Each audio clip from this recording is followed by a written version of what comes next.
বন্ধুরা, আজকে আমার বার্থডে, তাই সকাল থেকেই খাওয়া দাওয়া শুরু হয়ে গেছে।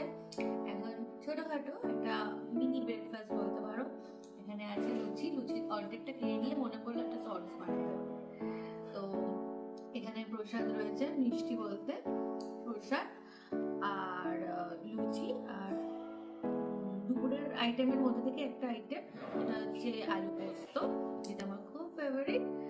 এইটুকুই আজকে জলখাবার। আর আজকে তো এখনো নেই, কারণ ও হচ্ছে এখন এইচএস এর ডিউটিতে রয়েছে, আর মা বাবাও আসছে।